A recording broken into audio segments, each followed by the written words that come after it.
লাহিড়ী বহুমুখী উচ্চ বিদ্যালয় এসএসসি ব্যাচ কর্তৃক আয়োজিত নাইট ক্রিকেট টুর্নামেন্ট 2025-এর ফাইনাল খেলা অনুষ্ঠিত হয়েছে। লাহিড়ী বহুমুখী উচ্চ বিদ্যালয় মাঠে মঙ্গলবার রাত 8টায় এই খেলা অনুষ্ঠিত হয়। টসে জিতে এসএসসি 2015 ব্যাচ দলটি বোলিংয়ের সিদ্ধান্ত নেয়, আর ব্যাটিংয়ে নেমে জয়ের জন্য নৌ সিনিয়র ব্যাচ টিমকে 78 রানের টার্গেট দেয় এসএসসি ব্যাচ 2015। নির্ধারিত দল ওভারের জন্য ব্যাটিংয়ে নেমে এসএসসি ব্যাচ 70 রান তুলতেই সব উইকেটের পতন হয়। মোহাম্মদ আব্দুস সামাদ এর সঞ্চালনায় আম্পায়ার হিসেবে খেলা পরিচালনা করেন শাহজাহান বিন সিরাজ মাস্টার ও রাহাদুল ইসলাম মিঠু।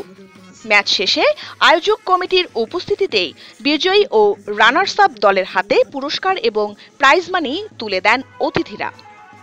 লাহিড়ী আঞ্চলিক শাখার ছাত্র দলের সভাপতি মাসুদ রানার সভাপতিত্বে প্রধান অতিথি হিসেবে উপস্থিত ছিলেন ঠাকুরগাঁও জেলা বিএনপির সাংগঠনিক সম্পাদক আবু হায়াত নুরুন্নবী। গেস্ট অব অনার হিসেবে উপস্থিত জিল্লুর রহমান 1 নং পাড়িয়া ইউনিয়ন বিএনপির সভাপতি ও লাহিড়ী বহুমুখী উচ্চ বিদ্যালয়ের প্রধান শিক্ষক, 1 নং পাড়িয়া ইউনিয়ন বিএনপির সাধারণ সম্পাদক শাহিন আক্তার, 2 নং চারল ইউনিয়ন বিএনপির সাধারণ সম্পাদক আব্দুস সবুর মাস্টার সহ অন্যান্য নেতৃবৃন্দরা উপস্থিত ছিলেন। খুব কঠিন সময় অতিক্রম করছে, তারা খুব অল্প সময়ের মধ্যেই তারা নেশায় আক্রান্ত হয়ে যাচ্ছে। এই জন্য আমাদের সবারই খেলাধুলা করা দরকার, নিয়মিত খেলাধুলা করা দরকার। কিন্তু খেলার মাঠটা অত্যন্ত প্রিয় ছিল।